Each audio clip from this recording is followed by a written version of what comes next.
Hello everyone, स्वागत है एक बार फिर से आप सभी दोस्तों का शिक्षा संकल्प के इस यूट्यूब प्लेटफॉर्म पर। कैसे हैं आप सभी दोस्त? आशा करते हैं कि आप लोग बहुत ही अच्छे होंगे। साथियों, आज के इस स्पेशल क्लास में हम लोग साइंस के टॉप मोस्ट 50 क्वेश्चंस को डिस्कस करने वाले हैं, जो कि बीएड एंट्रेंस एग्जाम के लिए मोस्ट इंपॉर्टेंट है। यदि आप चैनल पर नए हैं, बीएड एंट्रेंस एग्जाम 2025 की तैयारी कर रहे हैं, शिक्षा संकल्प के इस ऑनलाइन यूट्यूब प्लेटफॉर्म से आप लोग जरूर जुड़ें। निश्चित रूप से यहाँ से आपको हेल्प मिलेगी। साथियों, यहाँ पर ये 50 प्रश्न सेलेक्टेड लिए गए हैं जो एग्जाम के पॉइंट ऑफ व्यू से महत्वपूर्ण है। आइए शुरू करते हैं बिना किसी देरी के, और आप लोग प्रयास करिएगा कि हर एक सवाल का आंसर देते हुए चलिएगा। चलिए स्टार्ट करते हैं। पृथ्वी के वायुमंडल की वह परत जिसमें जो है पृथ्वी की अधिकतर जलवायु घटनाएं घटित होती हैं, उसे क्या कहा जाता है? बताएं। समताप मंडल, क्षोभ मंडल, मध्य मंडल, आयन मंडल। जवाब देने का प्रयास करें। चलिएगा दोस्तों, याद रखिएगा उसे क्षोभ मंडल कहते हैं। ऑप्शन नंबर बी करेक्ट हो जाएगा। यानी पृथ्वी की जलवायु घटनाएं जैसे वर्षा हो गया, तूफान हो गया, हवाएं हो गई, ये सभी घटनाएं जो है दोस्तों क्षोभ मंडल में घटित होती हैं, जिसे आप इंग्लिश में बोलते हो ट्रोपोस्फेयर। ठीक है, आपका बी ऑप्शन बिल्कुल करेक्ट। अगला सवाल देखो। कौन सी तरंग जो है निर्वात यानी वैक्यूम में भी संचरित हो सकती है? बताओ। ध्वनि तरंग, गुरुत्वीय तरंग, यांत्रिक तरंग, प्रकाश तरंग। सभी का आंसर आना चाहिए। जवाब देने का प्रयास करें। चलिएगा साथियों, आप लोग याद रखें प्रकाश तरंग। ऑप्शन नंबर डी करेक्ट हो जाएगा। साथियों, प्रकाश एक विद्युत चुंबकीय तरंग है जो निर्वात में भी संचरित हो सकती है, इसलिए आपका डी ऑप्शन चला जाएगा बिल्कुल राइट। अगला सवाल देख लो भाई। एक परिपथ में जो है वोल्टेज को स्थिर रखने के लिए कौन सा यंत्र प्रयोग किया जाता है? मोस्ट इंपॉर्टेंट सवाल। चलो सभी लोग आंसर देने का प्रयास करो। चलिएगा साथियों, याद रखें बहुत महत्वपूर्ण सवाल है। आपका राइट आंसर हो जाएगा वोल्टेज रेगुलेटर। ठीक है, डी ऑप्शन आपका करेक्ट हो जाएगा। दोस्तों, वोल्टेज रेगुलेटर जो है एक ऐसा उपकरण है जो परिपथ में जो है वोल्टेज को स्थिर बनाए रखता है, चाहे लोड बदलता रहे। ठीक है, तो आपका डी ऑप्शन यहाँ पर राइट। अगला सवाल देख लो भाई। प्रकाश संश्लेषण के दौरान जो है कार्बन डाइऑक्साइड का उपयोग मुख्य रूप से किस जैव अणु के निर्माण में होता है? प्रोटीन, वसा, ग्लूकोज, विटामिन। चलो बता दो, सभी साथी आंसर कर दो भाई। चलिएगा चलो भाई, सभी लोग आंसर करो। यहाँ पर प्रकाश संश्लेषण के दौरान जो है कार्बन डाइऑक्साइड का उपयोग मुख्य रूप से किस जैव अणु के निर्माण में किया जाता है? आप कहोगे सर ग्लूकोज के निर्माण में किया जाता है। ऑप्शन नंबर सी बिल्कुल करेक्ट हो जाएगा। साथियों, प्रकाश संश्लेषण में होता क्या है आप सभी को पता है। पौधे क्या करते हैं? कार्बन डाइऑक्साइड और जल से जो है सूर्य के प्रकाश की सहायता से ग्लूकोज का निर्माण करते हैं। ठीक है, अच्छा, कभी कभी दोस्तों ग्लूकोज का जो है रासायनिक सूत्र पूछता है, आप क्या बताओगे सर? C6H12O6 जो है ये आपका ग्लूकोज होता है। रट लीजिएगा, महत्वपूर्ण है। ठीक है, आइए अगला सवाल देखते हैं। पूरे धैर्य के साथ आप लोग अंत तक बने रहिएगा, तभी जो है मजा आएगा क्लास में। कौन सी प्रक्रिया जो है ऊर्जा को एटीपी में संग्रहित करती है? बताओ, सभी लोग आंसर देने का प्रयास करें। अपचयन, ऑक्सीकरण, कोशिकीय श्वसन, पाचन। आप कहोगे सर यहाँ पर जो है आपका सी ऑप्शन करेक्ट हो जाएगा, कोशिकीय श्वसन। अगला सवाल देख लो भाई। प्लाज्मा अवस्था में जो है पदार्थ का प्रमुख गुण है? बताओ। आयन रहित, आवेश रहित, आयनित गैस, ठोस अवस्था। चलिएगा आंसर करें। साथियों, याद रखें प्लाज्मा जो है एक आयन कह सकते हो, आयनित गैस है जिसमें जो है इलेक्ट्रॉन और आयन जो है स्वतंत्र रूप से घूमते हैं, और यह पदार्थ की जो है चौथी अवस्था होती है। ठीक है, तो आपका यहाँ पर दोस्तों सी ऑप्शन करेक्ट हो जाएगा, आयनित गैस। आपका सी ऑप्शन बिल्कुल राइट हो जाएगा। और साथियों, प्लाज्मा जो है पदार्थ की जो है चौथी अवस्था मानी जाती है। आप सभी को पता है पदार्थ की कितनी अवस्थाएं मानी गई हैं? 3 अवस्थाएं, जैसे ठोस, द्रव, गैस, लेकिन एक और है आपका प्लाज्मा को भी माना गया है। ठीक है, आपका यहाँ पर सी ऑप्शन करेक्ट है। अगला सवाल देखो। कोशिका विभाजन में जो है क्रोमोसोम का जो है संरेखण किस चरण में होता है? बताओ। चलिएगा आंसर करें। Telophase, metaphase, anaphase, prophase. सभी का आंसर आना चाहिए। चलिए भाई, कोशिका विभाजन में जो है क्रोमोसोम का संरेखण किस चरण में होता है? मेटाफेज में। ऑप्शन नंबर आपका बी यहाँ पर बिल्कुल करेक्ट होगा। अगला सवाल देखो, सवाल नंबर नेक्स्ट, रेडियोधर्मी क्षय किस प्रकार की क्रिया है, बताएं।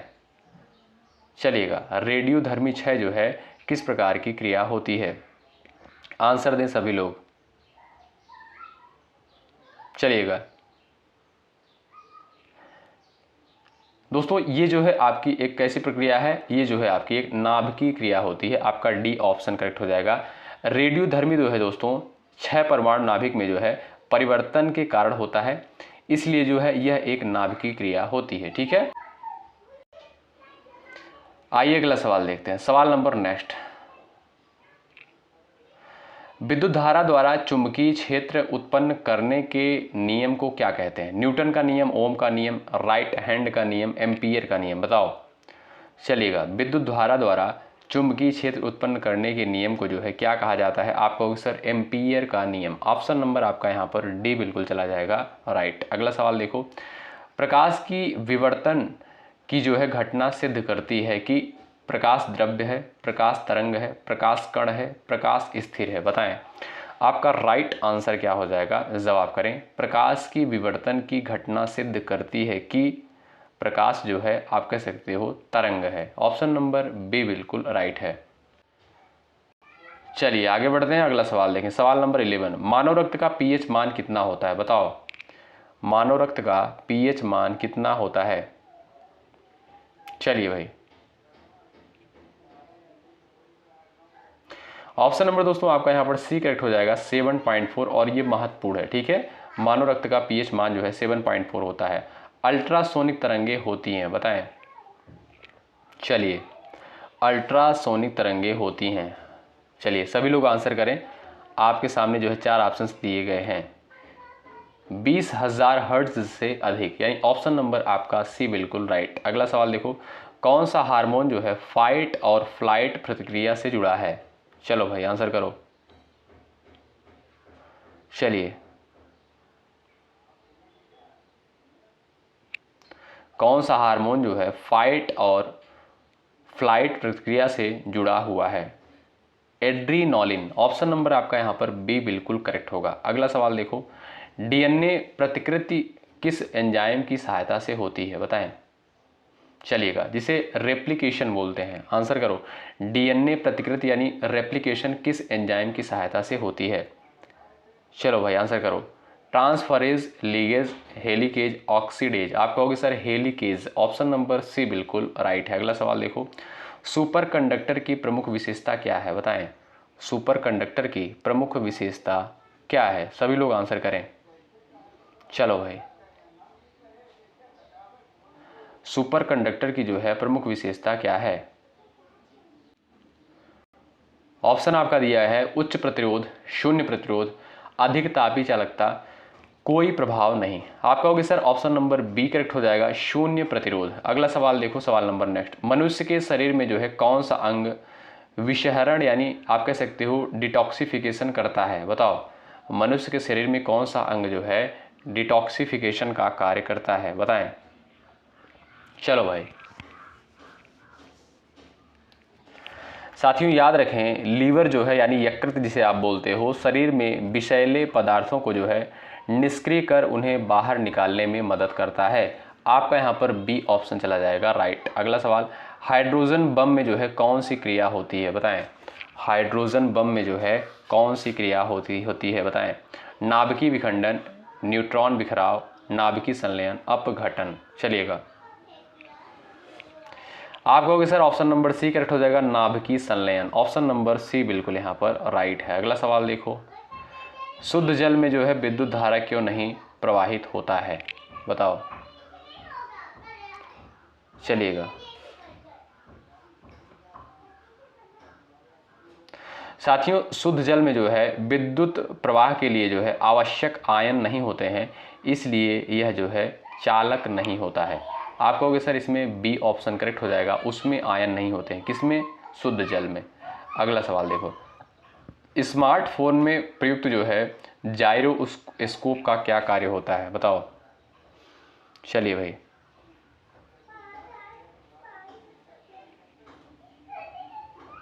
आंसर देने का प्रयास करें। साथियों जायरोस्कोप जो है, जायरोस्कोप यंत्र जो है किसी डिवाइस की दिशा या घूर्णन का पता लगाने में जो है मदद करता है, जैसे स्क्रीन रोटेशन। ठीक है, तो आपका इस क्वेश्चन का राइट आंसर हो जाएगा दिशा ज्ञात करना। ठीक है, जाइरोस्कोप का कार्य क्या होता है? दिशा ज्ञात करना। अगला सवाल देखो, कौन सी किरण जो है सबसे अधिक आयनकारी होती है? बताओ, चलिएगा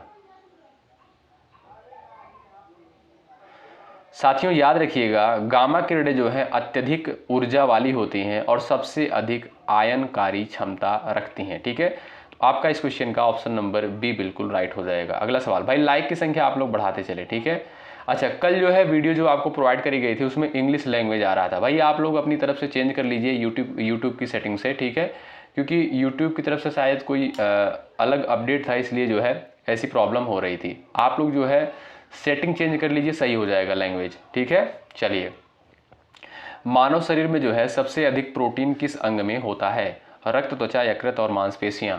चलिए आंसर करें,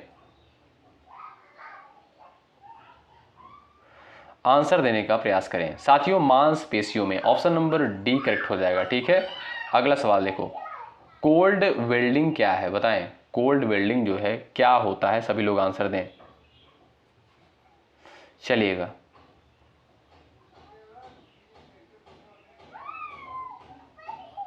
साथियों आपका राइट आंसर इसमें हो जाएगा, जो भी दोस्त ऑप्शन नंबर बी पर गए हैं उनका जवाब बिल्कुल राइट है। कोल्ड वेल्डिंग क्या है? निर्वात में धातुओं का जुड़ना। ठीक है, कोल्ड वेल्डिंग दोस्तों एक प्रक्रिया है जिसमें दो धातुएं जो है निर्वात में संपर्क में आने पर आपस में जुड़ जाती हैं। ठीक है, तो आपका बी ऑप्शन करेक्ट। अगला सवाल देखो भाई, परमाणु में जो है इलेक्ट्रॉन की स्थिति का वर्णन करने वाला समीकरण है, बताएं कौन सा समीकरण है? चलिएगा आंसर करें साथियों। श्रोडिंगर समीकरण जो है क्वांटम यांत्रिकी में इलेक्ट्रॉन की स्थिति और ऊर्जा का वर्णन करता है। आपका ए ऑप्शन यहाँ पर बिल्कुल राइट है। अगला सवाल देखो, मोबाइल नेटवर्क में प्रयुक्त 5G में जो है जी का अर्थ क्या होता है? बताओ, जी का जो है अर्थ क्या होता है? सभी लोग आंसर करें, चलिए भाई। आप कहोगे सर इसका अर्थ होता है generation, option number B correct हो जाएगा। ठीक है, यानी 5th जनरेशन आप कह सकते हो 5G को। क्या? 5th जनरेशन यानी 5वीं पीढ़ी का जो है नेटवर्क तकनीकी। अगला सवाल देख लो, प्रकाश को जो है पूर्ण रूप से अवशोषित करने वाला पिंड कहलाता है? बताएं, grey body, white body, black body, red body. प्रकाश को जो है पूर्ण रूप से अवशोषित करने वाला पिंड जो है क्या कहलाता है? Black body. Option number C बिल्कुल राइट है। अगला सवाल देखो, डीएनए में पाई जाने वाली 4 नाइट्रोजन बेस में से कौन सी जो है आरएनए में नहीं पाई जाती हैं? बताएं, इसमें से जो है आपका आरएनए में कौन सा नहीं पाया जाता है, कौन सा बेस? आंसर करें सभी लोग, चलो भाई, सभी का आंसर आना चाहिए दोस्तों। इस क्वेश्चन का राइट आंसर हो जाएगा आपका थायमिन। ठीक है, ऑप्शन नंबर बी करेक्ट हो जाएगा, जो कि आरएनए में नहीं पाया जाता। अगला सवाल, किस रंग की प्रकाश तरंग की तरंग दैर्ध्य जो है सबसे अधिक होती है? बताएं, चलिएगा, सबसे अधिक तरंग दैर्ध्य जो है किसका होता है? नीला, बैंगनी, लाल, हरा। जो भी दोस्त ऑप्शन नंबर सी पर गए हैं उनका जवाब बिल्कुल राइट हो जाएगा। लाल रंग का जो है तरंग दैर्ध्य सबसे अधिक होता है। अगला सवाल देखो, हृदय का कौन सा भाग जो है रक्त को फेफड़ों में भेजता है? बताएं, चलिए, सभी का आंसर आना चाहिए।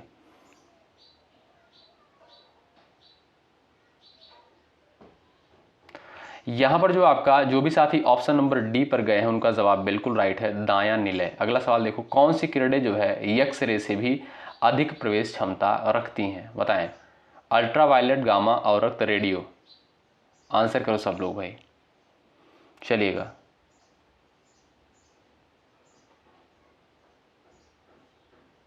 आंसर देने का प्रयास करें, कौन सी किरणें जो है एक्स रे से भी अधिक प्रवेश क्षमता रखती हैं? तो वो है दोस्तों आपकी गामा किरणें। ऑप्शन नंबर बी करेक्ट हो जाएगा। गामा किरणों की प्रवेश क्षमता दोस्तों एक्स रे से जो है अधिक होती है, क्योंकि उनकी तरंग दैर्ध्य जो है छोटी और ऊर्जा अधिक होती है। ठीक है, अगला सवाल देखो, पाचन क्रिया में जो है एमिलेज एंजाइम जो है किसे तोड़ता है? प्रोटीन, वसा, स्टार्च, लवण को। बताएं, पाचन क्रिया में एमिलेज एंजाइम जो है किसे तोड़ता है? याद रखें, स्टार्च को। ऑप्शन नंबर सी बिल्कुल राइट है। अगला सवाल देख लो भाई, एल्कोहल को शुद्ध करने के लिए कौन सी विधि अपनाई जाती है? चलिए भाई,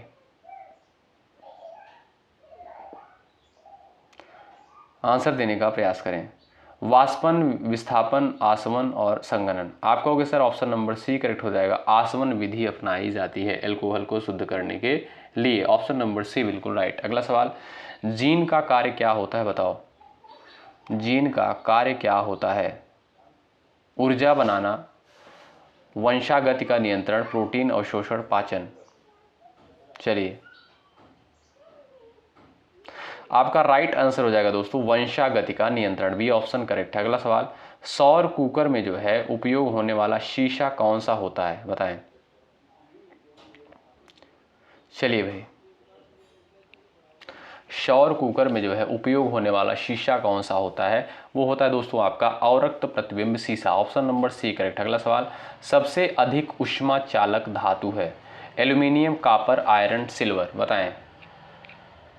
चलिए भाई, सबसे अधिक ऊष्मा चालक धातु जो है कौन सी है? आप कहोगे सर सिल्वर। ऑप्शन नंबर आपका यहाँ पर डी बिल्कुल करेक्ट होगा। ठीक है, अगला सवाल देखो, साइक्लोट्रॉन का उपयोग जो है किसके लिए होता है? बताएं। साइक्लोट्रॉन का उपयोग जो है किसके लिए होता है? आंसर देने का प्रयास करें। चलो भाई,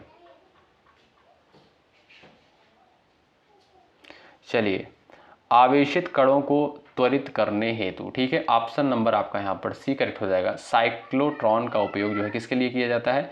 आवेशित कणों को त्वरित करने के लिए। अगला सवाल, दूध को दही बदलने वाला जो है बैक्टीरिया है? बताएं। दूध को दही में बदलने वाला बैक्टीरिया कौन सा होता है? चलिए भाई, लैक्टोबैसिलस। जो भी साथी ऑप्शन नंबर बी पर गए हैं उनका आंसर सही है। ज्वार भाटा का मुख्य कारण क्या है? बताएं। ज्वार भाटा का मुख्य कारण क्या है? चलिए भाई, वायुदाब, चंद्रमा का गुरुत्व, पृथ्वी की गर्मी, समुद्र की लवणता। सभी लोग आंसर करो। अच्छा, जो भी साथी यहाँ पर जो है ऑप्शन नंबर बी पर गए हैं उनका आंसर सही है, चंद्रमा का गुरुत्व। अगला सवाल, कौन सा हार्मोन जो है रक्त शर्करा को घटाता है? बताएं। कौन सा हार्मोन जो है रक्त शर्करा को घटाता है? Thyroxine, insulin, glucagon, adrenaline. आप कहोगे sir option number B correct हो जाएगा, इंसुलिन। अगला सवाल देखो, कौन सी बीमारी विटामिन डी की कमी से होती है? बताएं। कौन सी बीमारी जो है विटामिन डी की कमी से होती है? Scurvy, rickets, night blindness, beriberi. आप कहोगे सर यहाँ पर राइट आंसर हो जाएगा रिकेट्स। ऑप्शन नंबर बी बिल्कुल राइट हो जाएगा, जिसे सूखा रोग भी कहते हैं। पौधों में जल का परिवहन जो है किस ऊतक द्वारा होता है? बताएं। पौधों में जल का परिवहन जो है किस ऊतक द्वारा होता है? Phloem, xylem, parenchyma, collenchyma. बताएं। अच्छा, यहाँ पर जो भी साथी ऑप्शन नंबर बी पर गए हैं उनका आंसर करेक्ट है। पौधों में जल का परिवहन जो है जाइलम के द्वारा होता है। अगला सवाल, मानव नेत्र का लेंस जो है कौन सी प्रकार की लेंस होता है? बताएं। मानव नेत्र का जो लेंस होता है किस प्रकार का होता है? अवतल, उत्तल, समतल, अवतल, उत्तल। बताएं। साथियों, मानव नेत्र का लेंस जो है उत्तल होता है, जिससे जो है प्रकाश की किरणें केंद्रित होती हैं। ठीक है, आपका यहाँ पर बी ऑप्शन बिल्कुल राइट। अगला सवाल, बर्फ में चलने पर फिसलन होती है क्योंकि कारण यहाँ पर स्पष्ट किए गए हैं। बताएं आप लोग कौन सा सही है? चलो भाई, सभी लोग आंसर करें। बर्फ में जो है चलने पर फिसलन होती है क्योंकि पिघली बर्फ एक पतली जल परत बनाती है। ठीक है, ऑप्शन नंबर आपका यहाँ पर सी करेक्ट हो जाएगा। सवाल नंबर नेक्स्ट, तारों का रंग जो है किस पर निर्भर करता है? बताएं। तारों का रंग जो है किस पर निर्भर करता है? आकार पर, गति पर, तापमान पर, दूरी पर। आंसर देने का प्रयास करें। चलिए भाई, साथियों, तारों का रंग जो है उसके सतही तापमान के ऊपर निर्भर करता है। ठीक है, आपका यहाँ पर सी ऑप्शन करेक्ट हो जाएगा। अगला सवाल देखो भाई, सवाल नंबर नेक्स्ट, कंप्यूटर की स्मृति इकाई कौन सी होती है भाई, बताएं भाई। लाइक की संख्या आप लोग बढ़ाते चलें, ठीक है। चलिए, कंप्यूटर की स्मृति इकाई जो है कौन सी होती है, जवाब दें। चलो भाई, रैंडम एक्सेस मेमोरी, यानी ऑप्शन नंबर बी करेक्ट हो जाएगा, जिसे रैम बोलते हो आप। क्यों भाई, ऑप्शन नंबर ए बिल्कुल राइट है। अगला सवाल, क्वार्ट्ज घड़ी किस सिद्धांत पर आधारित है, बताएं। चलिए भाई, क्वार्ट्ज घड़ी जो है किस सिद्धांत पर आधारित है, आंसर देने का प्रयास करें। पीजो इलेक्ट्रिक प्रभाव पर, ऑप्शन नंबर बी बिल्कुल आपका यहाँ पर करेक्ट हो जाएगा, ठीक है। क्वार्ट्ज घड़ी किस सिद्धांत पर कार्य करती है, पीजो इलेक्ट्रिक प्रभाव पर। ऑप्शन नंबर बी आपका दोस्तों यहाँ पर राइट है। अगला सवाल देखो भाई, सूर्य से आने वाले सर्वाधिक ऊर्जावान कण कौन से होते हैं, बताएं। सूर्य से आने वाले सर्वाधिक ऊर्जावान कण जो है कौन से होते हैं, प्रोटॉन, न्यूट्रॉन, इलेक्ट्रॉन, अल्फा कण। आप कहोगे sir proton, option number A correct हो जाएगा। प्रोटॉन की खोज किसके द्वारा करी गई, रदरफोर्ड के द्वारा। अगला सवाल, लोहे के कील को बार बार मोड़ने से वह गर्म हो जाता है, यह किस कारण होता है, बताइए। चलो भाई, अपवर्तन, बोल्टता, घर्षण, यांत्रिक ऊर्जा का ऊष्मा में रूपांतरण, बताएं। आंसर करें सभी लोग। यहाँ पर दिया आपसे, पूछता है लोहे के कील को बार बार मोड़ने से वह गर्म हो जाता है, यह जो है किस कारण से होता है। ऑप्शन नंबर डी करेक्ट हो जाएगा, यांत्रिक ऊर्जा का ऊष्मा में रूपांतरण के कारण। डी ऑप्शन करेक्ट है। डीएनए की दो श्रृंखलाएं किससे जुड़ी होती हैं, बहुत महत्वपूर्ण है। चलिए, डीएनए की दो श्रृंखलाएं जो है किससे जुड़ी होती हैं, आप कहोगे सर हाइड्रोजन बॉन्ड से। ऑप्शन नंबर ए बिल्कुल राइट। अगला सवाल, अंतरिक्ष यात्री का वजन जो है अंतरिक्ष में क्यों नहीं होता, अधिक गुरुत्व, वायुदाब के कारण, गुरुत्वाकर्षण का अभाव, शून्यता, बताएं। साथियों याद रखिएगा, अंतरिक्ष में जो है लगभग भारहीनता की स्थिति होती है, इसलिए जो है अंतरिक्ष यात्री भारहीन महसूस करते हैं, ठीक है, गुरुत्वाकर्षण अभाव के कारण। ऑप्शन नंबर यहाँ पर आपका सी बिल्कुल राइट। अगला सवाल, भोजन के पाचन में जो है अम्ल का स्राव कौन करता है, सभी का आंसर आना चाहिए। और ये सवाल लास्ट है इस क्लास का, आप लोग आंसर करिएगा। आप सभी को पता है लास्ट क्वेश्चन का आंसर आप सभी को देना होता है और सभी दोस्तों का आंसर आना चाहिए, ठीक है। सवाल नंबर 50 का जिसका आंसर सबसे पहले आएगा भाई, वो लोग जो है कमेंट बॉक्स में जो है जवाब देंगे, उनका आंसर पिन कर दिया जाएगा। अगर आपको इस वीडियो में भी लैंग्वेज की प्रॉब्लम होगी तो आप लोग यूट्यूब सेटिंग से चेंज कर लीजिएगा, ठीक है। यूट्यूब का कोई अपडेट है जो है, इसलिए लैंग्वेज प्रॉब्लम हो रही है, ठीक। चलिए मिलते हैं आपसे नेक्स्ट क्लास में, और इस वीडियो को पूरा देखिएगा। इंपॉर्टेंट क्वेश्चन थे यहाँ पर दोस्तों, सेलेक्टेड क्वेश्चन थे। चलिए मिलते हैं आपसे नेक्स्ट क्लास में, तब तक के लिए बाय बाय, टेक केयर, जय हिंद, जय भारत।